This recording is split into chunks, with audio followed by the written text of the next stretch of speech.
لا إله إلا الله محمد رسول الله.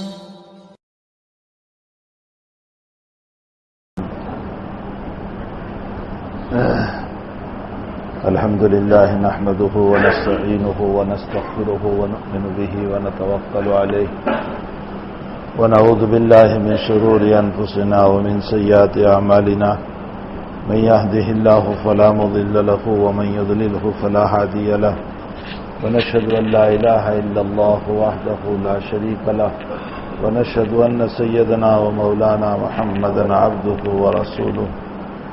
أما بعد، عن عمران بن حسين رضي الله تعالى عنه قال: سمعت رسول الله صلى الله عليه وسلم يقول: ما بين خلق آدم إلى قيام الساعة أمر أكبر من الدجال.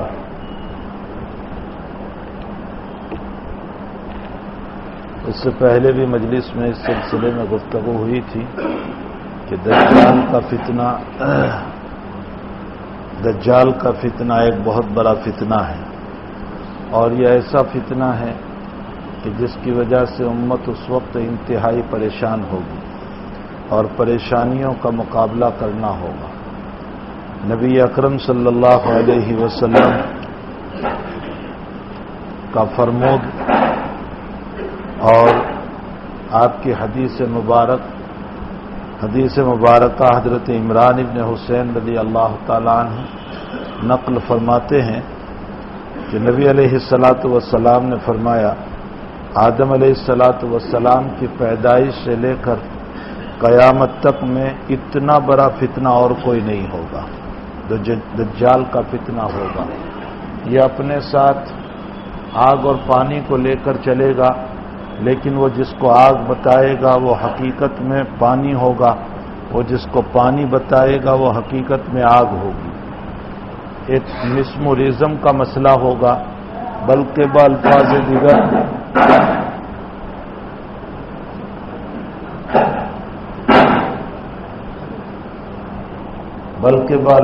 دیگر یوں کہہ لو کہ ایک سحر اور جادو جیسا مسئلہ ہوگا، جس کے اندر انسان پانی کو آگ اور آگ کو پانی سمجھے گا. بہرحال یہ ایک ابتلا، آزمائش اور امتحان ہوگا. جو کچے ایمان والا ہوگا وہ اس کے ساتھ چلا جائے گا، اور جس کا ایمان مضبوط ہوگا وہ یقیناً اللہ تعالیٰ اس سے اس کی حفاظت کر لیں گے. یہاں تک کہ مسلم شریف کی روایت میں ہے کہ وہ ایک آدمی کو اس کے سامنے لایا جائے گا اور وہ آدمی خود یوں کہے گا کہ تو دجال ہے. اس موقع پر وہ اپنی طاقت کو بتانے کے لیے اس آدمی کو پیٹ کے وہاں سے 2 ٹکڑے کر دے گا، کاٹ دے گا اور بیچ میں چلے گا اور پھر کہے گا میں اس کو زندہ کر دوں. سارے لوگ کہیں گے زندہ کر دیجئے. پھر وہ اس کو زندہ کر دے گا تو وہ آدمی کھڑا ہو کر کے کہے گا اب تو مجھے پورا یقین ہو گیا کہ تو ہی دجال ہے، جس سے رسول اللہ صلی اللہ علیہ وسلم نے ہم کو ڈرایا تھا. تو یہ ایک بہت بڑا فتنہ قرب قیامت میں قیامت کے قریب آنے والا ہے. اب یہ کہ اس فتنے سے بچنے کا راستہ کیا ہے؟ اس فتنے سے بچنے کا ایک راستہ تو جو روایت میں ہے کہ سورہ کہف کے ابتدائی 10 آیات کی تلاوت کی جائے اور جو اس کا معمول بنا لے روزانہ سورہ کہف کی شروع کی 10 آیات کو پڑھنے کا، حق تعالی جل شانہ و امن والہ دجال کے فتنے سے اس کی حفاظت کر لے گا. اور جب بھائی اتنے بڑے دجال سے ان آیات کے پڑھنے سے، سورہ کہف کی آیات کے تلاوت کرنے سے حفاظت ہوتی ہے، تو یہ چھوٹے چھوٹے جو فتنے ہوا کرتے ہیں اس سے تو بطریق اولا ہماری حفاظت ہو جائے گی. اس لیے ہمیں اس عمل کو اپنی زندگی میں لانا چاہیے. حقیقت یہ ہے کہ ہم قرآن کریم کی طرف توجہ ہی نہیں کرتے. قرآن کریم ایک ایسی کتاب ہے جو وشفاء لما فی الصدور ہے، ویشفی صدور قوم یؤمنون بھی ہے، وَنُنَزِّلُ مِنَ الْقُرْآنِ مَا هُوَ شِفَاءٌ وَرَحْمَةٌ لِّلْمُؤْمِنِينَ بھی ہے. اب تعالیٰ اس سے قلبی سکون اور شفا بھی عطا فرماتے ہیں اور جسمانی شفا بھی اس کے اندر ہے. ہمیں چاہیے کہ ہم جو نبی علیہ الصلاۃ والسلام نے قرآن کریم کے مناقب فضائل جو بیان فرمائے ہیں ہمیں اس کی طرف توجہ کرنا چاہیے. مثلا سورہ اخلاص اور قل واللہ کے باب میں فرمایا جو ایک مرتبہ تلاوت کرے گا ایک ثلث قرآن، ایک ترتیاؤں قرآن کریم کا ثواب، 3 مرتبہ پڑھے گا تو ایک قرآن کا ثواب. لیکن یہ فضلی ثواب ہے، پورا قرآن پڑھنے کا جو ثواب ملتا ہے وہ اور ہوا کرتا ہے، اور قل واللہ کے ذریعے سے قرآن کا ثواب یہ ایک فضیلت ہے. اسی طرح سورہ ناس اور سورہ فلق کے باب میں نبی علیہ السلام نے فرمایا کہ جو ان صورتوں کو پڑھ لے گا اللہ تعالیٰ حفاظت فرمائیں گے. مسلم شریف میں ہے کہ سورہ بقرہ کی تلاوت ہوتی ہے تو تعالیٰ چور ڈکیتوں سے اور جنہ اور شیاطین سے اپنے گھروں کو محفوظ فرما دیتے ہیں. تو سورہ بقرہ کی تلاوت اپنے گھر میں ہونی چاہیے.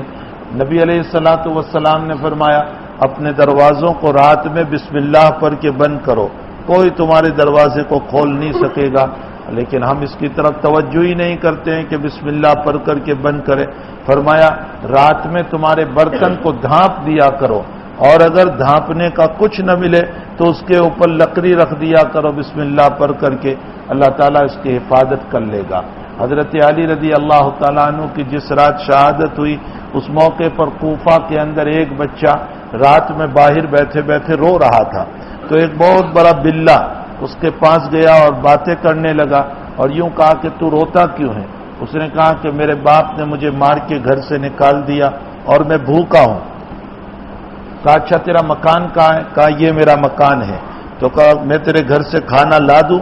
بلہ بات کر رہا ہے کہ تیرے گھر سے لا دوں. تو کہا اچھی بات ہے تم لے آؤ تو بہت اچھا ہے. وہ گیا اور پھر واپس آیا اور اس نے کہا کہ میں تیرا دروازہ نہیں کھول سکتا ہوں اس لیے کہ تیرے باپ نے بسم اللہ پڑھ کے بند کیا ہے. اور حقیقت میں وہ شیطان تھا، وہ بلہ جو تھا وہ شیطان تھا. تو اب تعالیٰ نے بسم اللہ کے اندر وہ قوت رکھی ہے، اعوذ باللہ کے اندر وہ قوت رکھی ہے. اس کے علاوہ سورہ بقرہ کی آیات میں وہ قوت رکھی ہے، آیت الکرسی کے اندر وہ قوت رکھی ہے، سورہ ناس فلق اور ان 4 کل کے اندر تعالیٰ نے جو قوت رکھی ہے. روایت میں ہے کہ نبی کریم صلی اللہ علیہ وسلم روزانہ رات میں ان معوذات کو پڑھتے تھے اور اپنے ہاتھ پر دم کر کے اپنے پورے بدن پر پھیل لیا کرتے تھے. آخری دن جب آپ کی وفات کا دن تھا تو اس وقت آپ پڑھ نہیں سکے، آپ کا ضعف کمزوری جس کی بنیاد پر آپ پڑھ نہ سکے. تو حضرت عائشہ رضی اللہ تعالیٰ عنہ فرماتی ہے کہ میں نے پڑھا، لیکن جب دم کرنے کی باری آئی تو میں نے حضور پاک صلی اللہ علیہ وسلم کا ہاتھ لیا اور ہاتھ لے کر آپ کے ہاتھ کو آپ کے بدن پر پھیر دیا، اس لیے کہ آپ کے ہاتھ افضل ہے میرے ہاتھ کے مقابلے میں. تو آپ کے ہاتھوں کو استعمال کیا.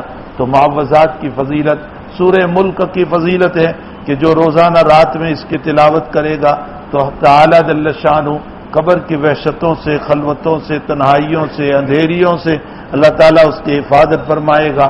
اللہ اس کا مونس اور غمخوار ہو جائے گا. لیکن اب سورہ تبارک اور سورہ ملک کے پڑھنے میں کتنی دیر لگتی ہے؟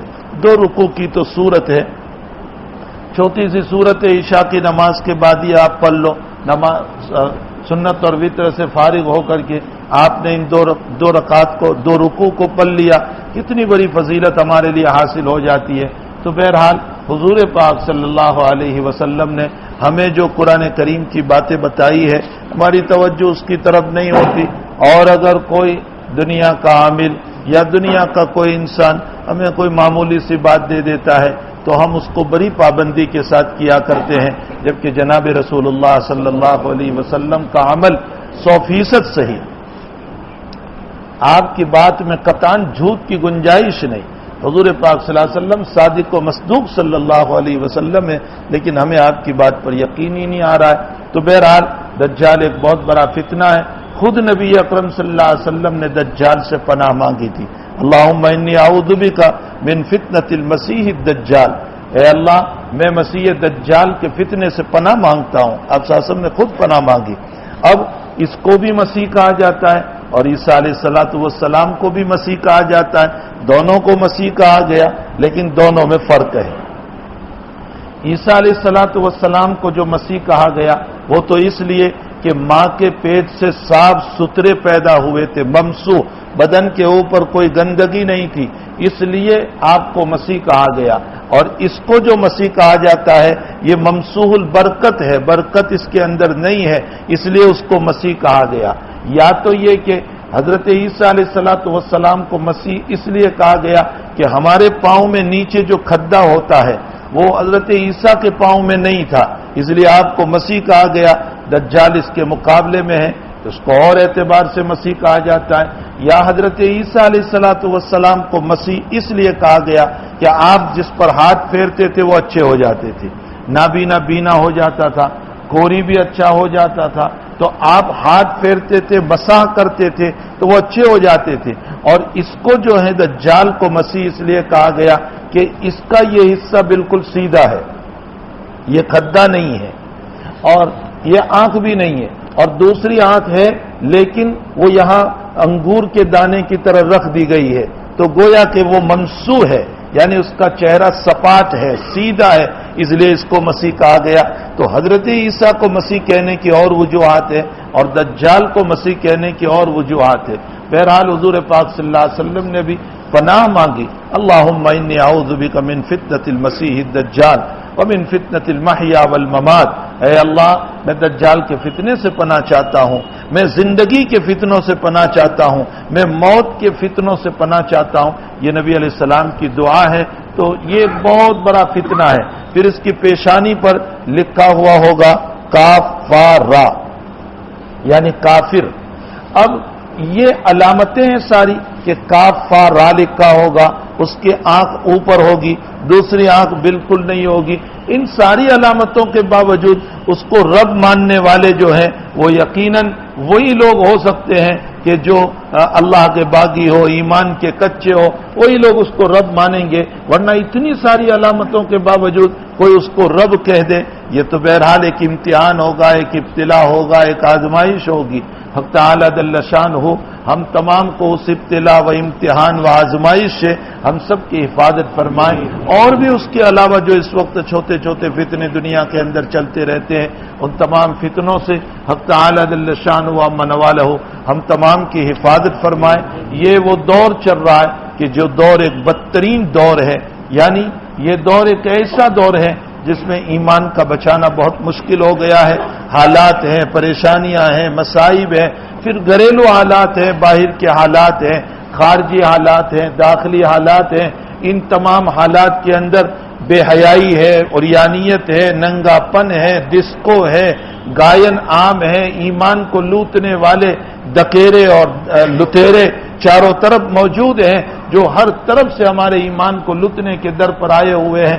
ایسے وقت میں ہمیں اپنے ایمان کی حفاظت کرنا یہ ایسا ہی ہے جیسے جناب رسول اللہ صلی اللہ علیہ وسلم نے فرمایا کہ میری امت پر ایک دور آئے گا کہ جس دور کے اندر ایمان کو بچانا اتنا مشکل ہو جائے گا جیسے ہاتھ میں انگارے کا لینا۔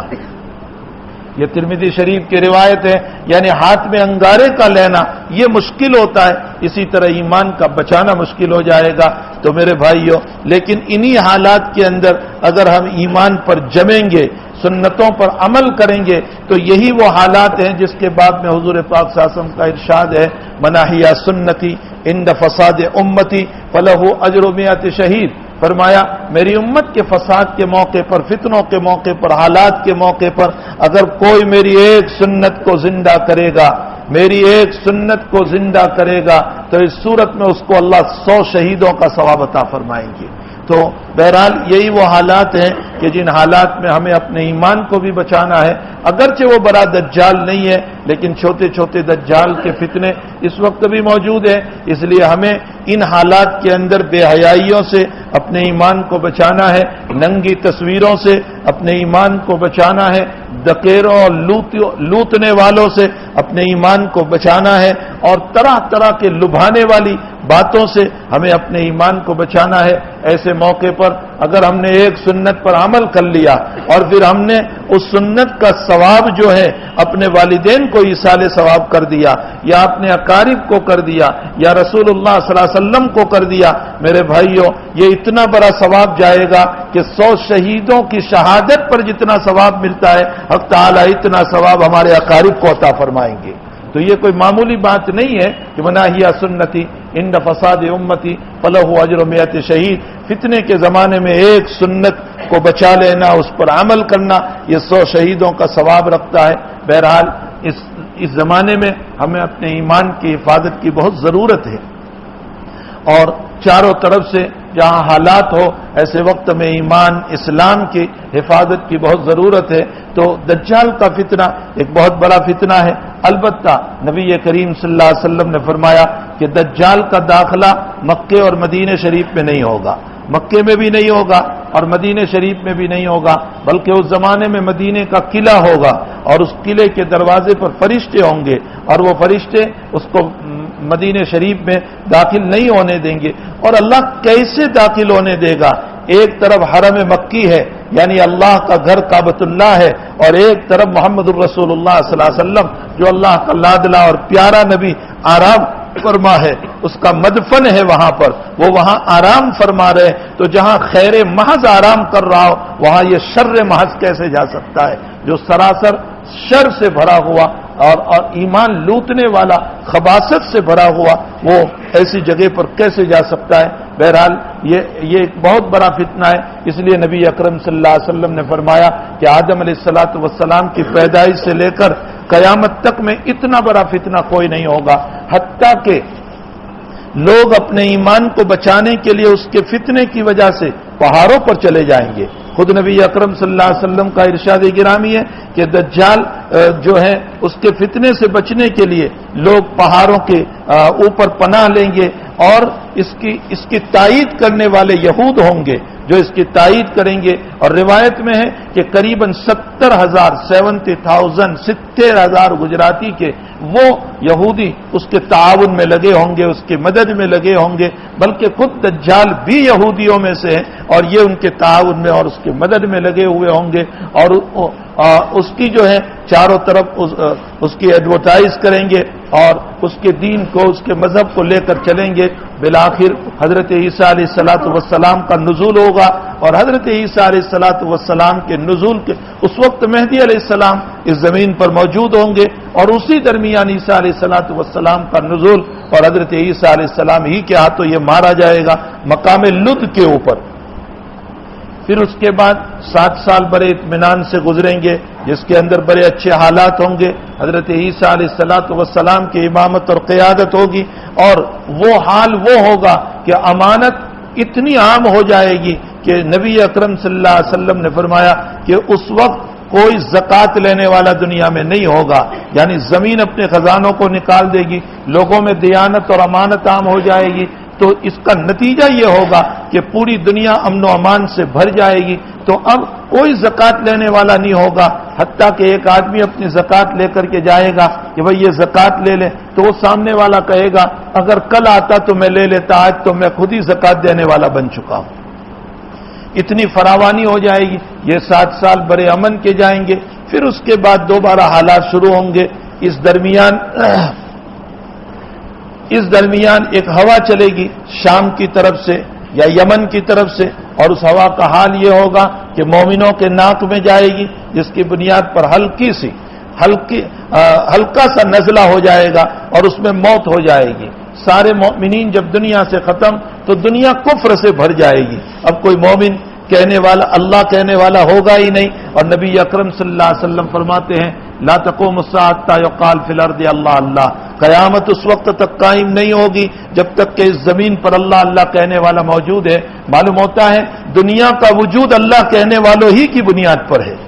یہ دنیا کا جو وجود ہے یہ اللہ کہنے والوں کی بنیاد پر ہے، مومنین کی بنیاد پر ہے. جب مومنین دنیا سے ختم ہو جائیں گے تو بدیہی بات ہے کہ دنیا کو اللہ نے پیدا کیا تھا عبادت کے لیے، اس لیے پیدا کیا تھا تاکہ اللہ کی عبادت ہو، اللہ کی معرفت ہو، اللہ کی توحید کے گن گائے جائیں. لیکن جب سارے اللہ کے گن گانے والے ختم ہو جائیں گے اور دنیا کفر سے بھر جائے گی تو اب ضرورت نہیں رہے گی اس دنیا کو باقی رکھنے کی. تو پھر تعالی جل شان قیامت قائم کریں گے.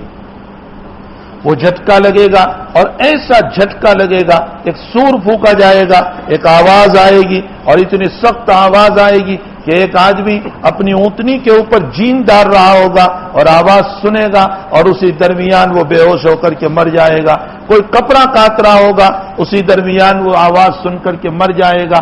ایسے حالات میں وہ سور پھونکا جائے گا، ہر آدمی اپنے اپنے کام پر نکلے ہوئے ہوں گے، کوئی کھیتی میں، کوئی کاروبار میں، کوئی دکان میں، اور ایسے وقت میں ایک آواز، ایک سور پھونکا جائے گا جس کی وجہ سے سب بے ہوش، سب مر جائیں گے۔ اب مرنے کے بعد بیچ میں 40، روایت میں آتا ہے 40، حضرت ابو ہریرہ سے پوچھا گیا کہ کیا 40 دن، 40 مہینے، 40 سال؟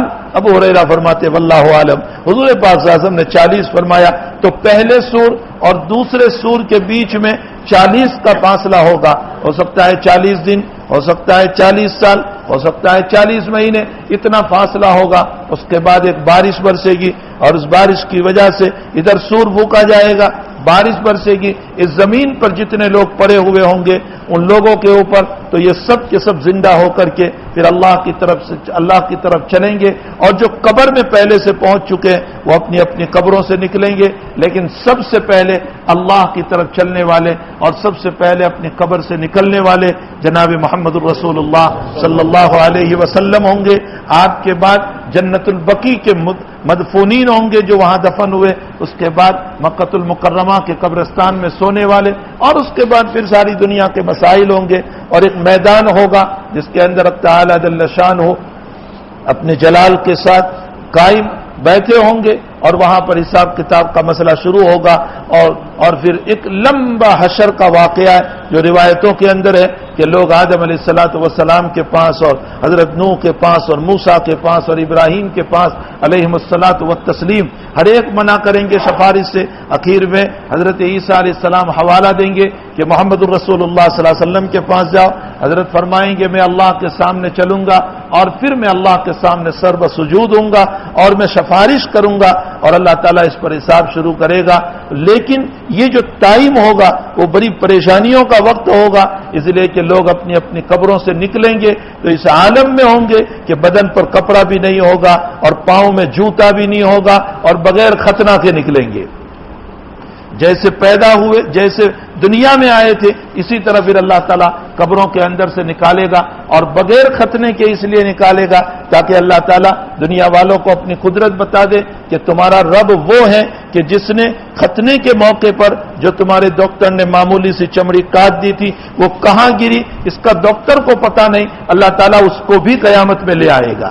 یہ تعالیٰ کی قدرت ہے کہ اللہ تعالیٰ اس کو بھی قیامت میں حاضر کرے گا بغیر چپل اور بغیر کپڑے برہنا۔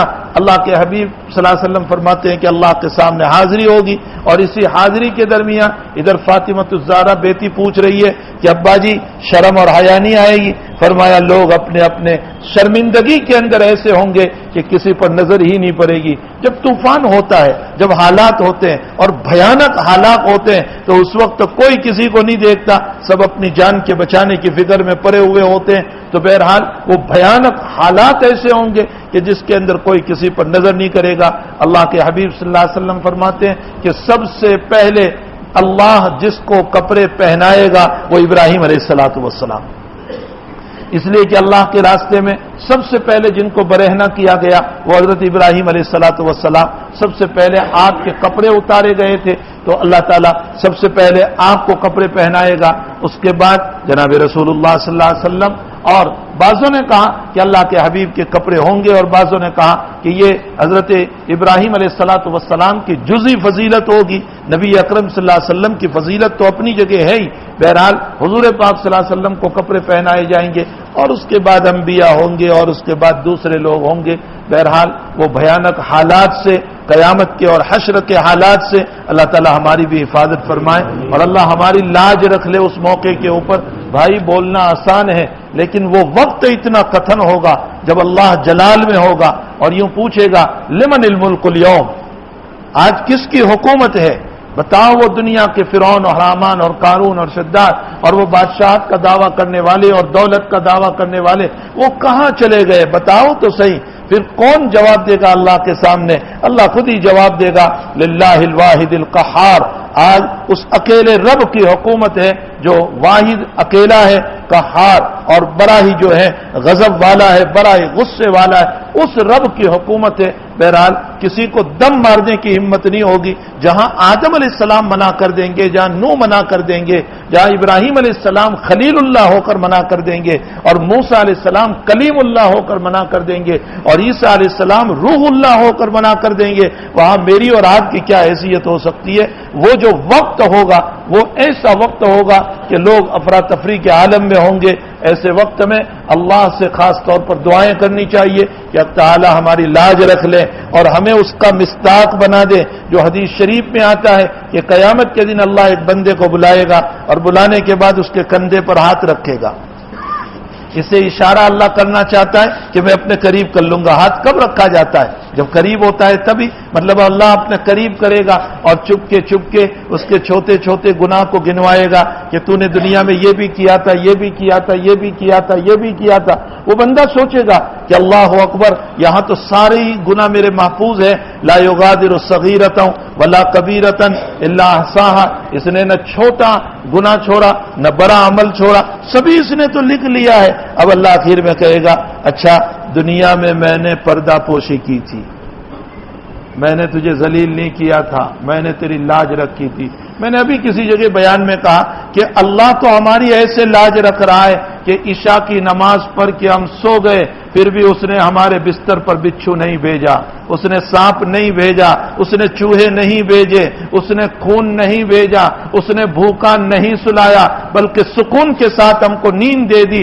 اس رب سے بڑھ کر رحمت والا رب کون ہو سکتا ہے؟ دنیا میں کوئی اتنا سا مالک کا نہیں مانتا تو مالک اس کو سزا دیا کرتا ہے، نکال دیا کرتا ہے، اس کی تنخواہ کاٹ لیا کرتا ہے۔ وہ رب اتنا رحم والا ہے کہ اس کی عشاء کی نماز ہم نے نہیں پڑھی تو بھی وہ بھوکا نہیں سلاتا، وہ کھانا کھلاتا ہے، وہ سکون کی نیند دے دیتا ہے، وہ بستر پر آرام سے سلا دیتا ہے، اور اس کا حال یہ ہے کہ وہ قوت اور طاقت بھی عطا کرتا ہے۔ میرے بھائیوں، اپنے رب کو پہچانو اور اس کے شکر گزار بنو۔ میں نے ابھی کسی جگہ ایک بات کہی، بلکہ اپنے طلباء سے ایک بات کہی، لوگ اللہ کی ناشکری پر تلے ہوئے اور بولتے رہتے ہیں ایسا نہیں ہو گیا میرے ساتھ، ایسا نہیں ہو گیا۔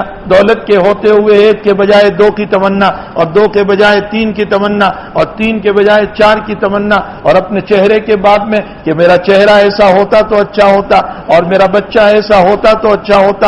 نہ معلوم کتنے کلمات ہم بولتے رہتے ہیں۔ ذرا سی بینائی کی کمزوری اور چشمہ آ گیا تو ہم کہتے ہیں ارے میرا چشمہ نہ ہوتا تو اچھا ہوتا۔ میں آپ کو ایک بات یہ کہنا چاہتا ہوں کہ آپ ایک مرتبہ کاغذ لے کر بیٹھو اور ایک طرف لکھو اللہ کی نعمتیں اور ایک طرف لکھو مجھ پر حالات۔ خدائے پاک کی قسم، اللہ کی نعمتیں لکھتے ہوئے میرے اور آپ کے ہاتھ تھک جائیں گے، لیکن جب اللہ کی طرف سے حالات کو لکھو گے تو 2 یا 3 سے زیادہ نہیں لکھ پاؤ گے۔ حالات کچھ ہے ہی نہیں، اس نے ہم پر کچھ ڈالا ہی نہیں ہے، وہ تو نعمت پہ نعمت ڈالتا چلا جا رہا ہے۔ پھر ہم کس بات پر اس کی ناشکری کریں اور کس بات پر اپنے اللہ کو ناراض کریں؟ میرے بھائیوں، ہماری طرف سے اپنے رب کریم کی بہت ناشکریہ ہے، بہت زیادہ ناشکریہ ہے۔ اور پھر وہ رب وہ ہے کہ عشاء کی نماز چھوڑی، بلکہ اس وقت کے اندر گناہ کیے اور گناہ کرنے کے بعد بستر پر پہنچے اور بستر پر پھر بھی اللہ نے سلایا اور پھر صبح میں اٹھایا، ورنہ وہ رب چاہتا تو رات ہی میں موت دے کر جہنم کے حوالے کر دیتا۔ وہ قادر مطلق تھا، اس کے ہاتھ میں سب کچھ ہے، وہ چاہتا تو رات میں موت دے کر ہمیں جہنم کے حوالے کر دیتا، لیکن اس نے ایسا نہیں کیا، بلکہ صبح کو اٹھایا۔ فجر نہیں پڑھی میں نے، پھر بھی اس کے باوجود وہ صبح کو کھانا کھلاتا ہے، وہ صبح کو پانی پلاتا ہے، وہ اپنی نعمتوں سے نوازتا ہے۔ خدائے پاک کی قسم، اتنا شفیق اور رحیم تو میرا باپ بھی نہیں ہو سکتا ہے جتنا ارحم الراحمین ہے اللہ جل شان ہو، جتنی رحمتوں کو لیے ہوئے اتنا تو ہمارے باپ اور ہماری ماں بھی شفقتوں والی نہیں ہو سکتی ہے۔ بہرحال ہمیں اپنے رب کی ان رحمتوں اور شفقتوں کو یاد کرنا چاہیے۔ تو حدیث شریف میں آتا ہے، بخاری شریف میں، بندہ اللہ تعالیٰ اس بندے کو چھوٹے چھوٹے گناہ گنوائیں گے، کہیں گے تو نے یہ بھی کیا، یہ بھی کیا، یہ بھی کیا، پھر اللہ کہے گا، اب وہ بندہ سوچے گا کہ میرے لیے یقیناً جہنم کا فیصلہ ہوگا، یہ تو سارے گناہ میرے محفوظ ہے۔ ابھی دل میں یہ سوچ رہا ہوگا کہ اللہ اس کو کہے گا میں نے دنیا میں تیری ستاری کی تھی، پردہ ڈال دیا تھا، جا آج بھی میں تجھے پردہ ڈال دیتا ہوں بلکہ تیرے گناہ ہیں جتنے اس کے بدلے میں ایک ایک نیکی دیتا ہوں. گناہ کے بدلے میں ایک ایک نیکی. تو حدیث شریف میں ہے اللہ کے حبیب ہنس پڑے اور فرمایا ابھی تو وہ ڈر رہا تھا اور اب خود ہی اللہ کو یوں کہے گا اللہ تو نے تو چھوٹے چھوٹے گنوائے، ابھی تو بڑے بڑے گناہ بھی موجود ہے، ابھی تو بڑے بڑے بھی ہے، وہ بھی تو گن لے تاکہ اس کے بدلے میں اور مجھے ثواب مل جائے. ابھی خود ڈر رہا تھا اور ابھی اس کا حال یہ ہے کہ وہ خود ہی آگے بڑھ کر کے کہے گا یہ اللہ کی ستاری، اللہ کا انعام، اللہ کا فضل و کرم، ہمیں اس رب کے شکر گزار بندے بننے کی ضرورت ہے. بہرحال حشر کا عالم جو ہے وہ بڑا ہی خطرناک ہے. نبی اکرم صلی اللہ علیہ وسلم کا ارشاد ہے منو کی شعذب، جس کی تحقیق ہو گئی وہ عذاب میں ضرور جائے گا. حضرت عائشہ رضی اللہ تعالیٰ عنہ سوال کرتی ہے اللہ کے حبیب پاک صلی اللہ علیہ وسلم قرآن تو کہتا ہے فسوف یحاسب حسابا یسیرا، اللہ تعالیٰ قیامت میں آسان حساب لینے والا ہے، اور آپ کہہ رہے ہیں کہ نوکش عذب عذاب ہوگا. تو اللہ کے حبیب پاک صلی اللہ علیہ وسلم نے فرمایا کہ عائشہ اگر اللہ نے تیرا نامہ اعمال لیا اور یوں ہاتھ میں اٹھا کر کے یوں کر لیا، تحقیق نہیں کی، چھان بین نہیں کی، صفحہ کھول کر کے پوچھا نہیں کہ یہ کیا کہ نہیں کیا، تب تو اس صورت میں آسان حساب ہو گیا، تیرے ہاتھ میں نامہ اعمال پکڑوا دیا کہ جا تو جنت میں چلا جا. لیکن اگر اللہ نے یوں کھولا اور ایک پیج کھول کر کے کہا یہ کالا گناہ تو نے کیوں کیا تھا، تو عائشہ سمجھ لے اس کا جواب تیرے پاس نہیں ہوگا اور اس تحقیق پر جہنم واجب ہو جائے گی، تو اللہ کو جواب ہی نہیں دے پائے گی. تو بہرحال میرے بھائیوں یہ دجال کا فتنہ جو ہے وہ بڑا ہی خطرناک ہے. اللہ تعالیٰ دنیا کے چھوٹے فتنوں سے بھی اور بڑے فتنوں سے بھی ہم تمام کی حفاظت فرمائیں. اللہ قبر کے فتنوں سے بھی ہم تمام کی حفاظت فرمائیں اور اللہ حشر کے حالات سے بھی ہم تمام کی حفاظت فرما کر باعزت ہمیں جو ہے جنت الفردوس عطا فرما دے. یہی ہماری دعا ہونی چاہیے، ورنہ حقیقت حال یہ ہے کہ ہم اپنے اعمال پر تو بھروسہ کر ہی نہیں سکتے ہیں. اس مجمع میں کوئی ایک کھڑا ہو کر کے یہ بتا دے کہ جس کو اپنے عمل کے اوپر بھروسہ ہو کہ میں 100% میرے عمل کی وجہ سے جنت میں جاؤں گا. رسول اللہ صلی اللہ علیہ وسلم خود فرماتے ہیں کہ اللہ کی رحمت کی وجہ سے لوگ جنت میں جائیں گے. تو صحابہ کرام فرماتے ہیں وَأَنْتَ يَا رسول اللہ، آپ بھی اللہ کے فضل سے؟ تو اللہ کے حبیب نے فرمایا نعم الا ان یتغمدنی اللہ تعالی، اگر اللہ کی رحمت نہیں ہوگی تو محمد بھی جنت میں نہیں جا سکتا. جب جناب رسول اللہ صلی اللہ علیہ وسلم یہ فرما رہے ہیں کہ میں بھی اللہ کے فضل کی بنیاد پر جنت میں جاؤں گا، تو میں اور آپ کس نماز پر اطراحت آ گیا، کس روزے پر ہمیں غرور آ گیا، کس حج اور عمرے پر ہمیں تکبر آ گیا، اور کس عبادت پر ہمیں فخر آ گیا کہ ہم اپنی عبادتوں پر ناز کریں اور اپنی عبادتوں کے اوپر فخر کریں، بلکہ ہمیشہ پیشانی رگڑتے رہیں اور تواضع کے ساتھ اس رب سے مانگتے رہیں تاکہ تعالیٰ جل شانہ تواضع، عاجزی اور انکساری کی بنیاد پر ہم تمام کی مغفرت فرما دے. اس لیے کہ اس رب کو تواضع پسند ہے، عاجزی پسند ہے، انکساری پسند ہے. اس کے بعد حضرت امام نووی رحمۃ اللہ علیہ کچھ واقعات اس طرح کے بیان فرماتے ہیں، اور ان واقعات کو بیان کر کے جو روایتوں میں آئے ہیں، جو صحیح ترین روایتوں میں آئے ہیں، اگرچہ وہ واقعات بنی اسرائیل کے ہیں یا اس امت کے ہیں، لیکن بہرحال حضور پاک صلی اللہ علیہ وسلم نے بیان فرمایا تو ان واقعات سے ہمیں بھی کچھ سبق لینا چاہیے. اس میں ایک واقعہ بنی اسرائیل کا بیان کرتے ہیں. عن ابی ہریرہ رضی اللہ تعالی عنہ عن النبی صلی اللہ علیہ وسلم قال اشترى رجل من رجل عقار فوجد للذي اشترى العقار في عقاره جرة فيها ذهب فقال له الذي اشترى العقار خذ ذهبك انما اشتريت منك الارض ولم اشتري الذهب وقال الذي له الارض انما بعتك الارض وما فيها فتحاكم الى رجل فقال الذي تحاكم اليه الكما ولد قال احدهما لي غلام وقال الاخر لي جاريه قال انكح الغلام الجاريه وانفقوا على انفسهما منه. روایت کا خلاصہ یہ ہے کہ ابو ہریرہ رضی اللہ تعالیٰ عنہ فرماتے ہیں نبی کریم صلی اللہ علیہ وسلم نے فرمایا کہ یہ بنی اسرائیل میں ایک آدمی نے زمین خریدی ایک دوسرے آدمی کے پاس سے. اشترا رجل من رجل عقار، ایک نے زمین خریدی دوسرے کے پاس.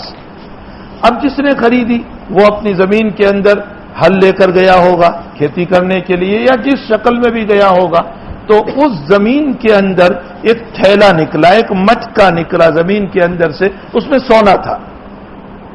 تو خریدار جو تھا وہ تھیلا لے کر، وہ مٹکا لے کر جس کے پاس سے خریدی تھی اس کے پاس گیا اور اس کے پاس جا کر کہا کہ بھئی یہ جو زمین میں نے تیرے پاس سے خریدی اس میں سے یہ سونا نکلا ہے، میں نے تیرے پاس سے زمین خریدی ہے، سونا نہیں خریدا، یہ تیرا ہے، تو لے لے۔ تو وہ کہنے لگا بیچنے والا کہ جب میں نے زمین بیچی تو زمین کے اندر کی ساری چیزیں بھی بیچی، وہ سب تیرا ہی ہے، جب پوری زمین تیری ہے تو اندر کی جو چیز ہے وہ بھی تیری ہی ہے۔ بہرحال دونوں خوب بحث کرنے لگے، یہ کہنے لگے تو لے لے، یہ کہنے لگے تو لے لے۔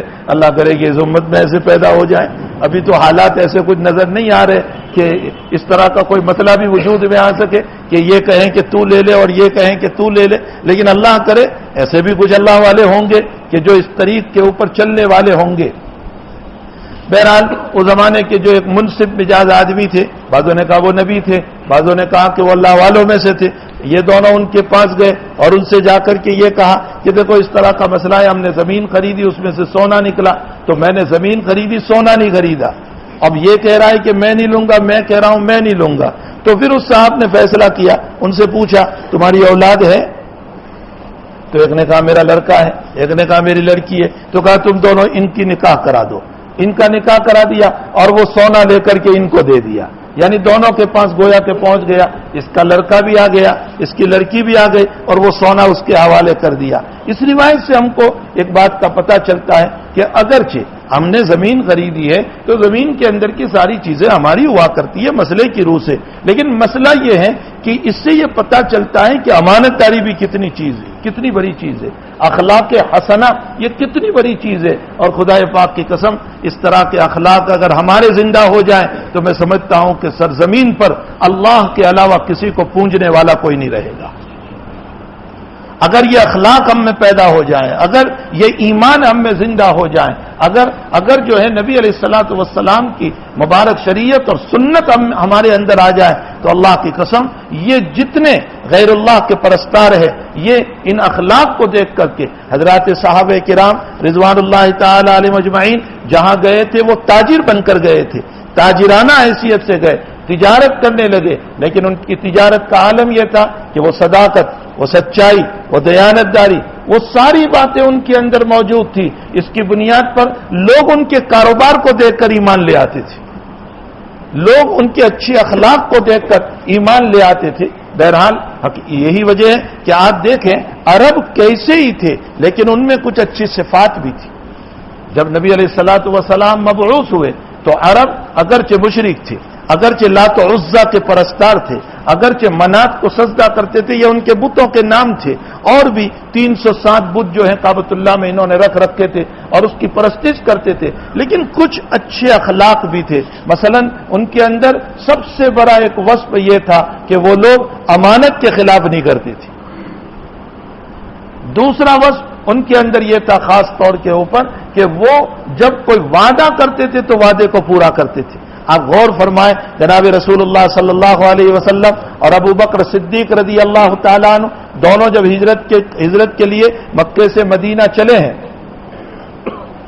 تو آپ کو ایسے راستے سے جانا تھا جو راستہ ایسا ہو کہ جو عام راستہ نہ ہو، اس لیے کہ عام راستے پر تو لوگ چلتے رہتے، کہیں اللہ کے حبیب اور صدیق کو کوئی پکڑ نہ لے، تو کوئی ایسا راستہ تلاش کرنا تھا کہ جو راستہ عام نہ ہو۔ تو اب ماہر کو لیا جائے گا، کوئی ماہر راستہ جاننے والا ہے، خرید جس کو عربی میں کہتے ہیں، کوئی ماہر کو۔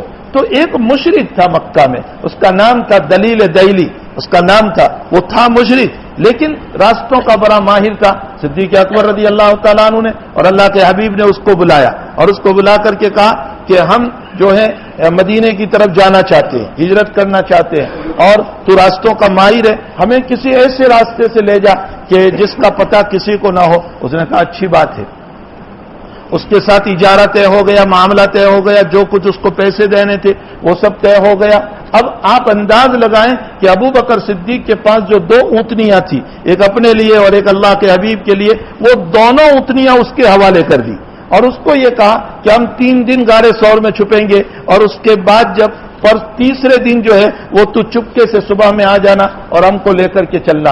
اب آپ انداز لگائیں، مشرک ہے، مکہ کا رہنے والا ہے، اور اس کے ساتھ ساتھ مشرکوں کے اندر سے ہے، اس کو پتا ہے کہاں چھپے ہوئے ہیں، اور پھر 3 دن کے بعد اسی کو اونٹنی لے کر چلنا ہے اور پھر اسی کو راستہ بتانا ہے۔ وہ چاہتا تو راز فاش کر دیتا، وہ چاہتا تو بتا دیتا، اللہ کے حبیب کا نشان بتا دیتا، ابو بکر کا بتا دیتا، لیکن کوئی راز فاش نہیں کیا۔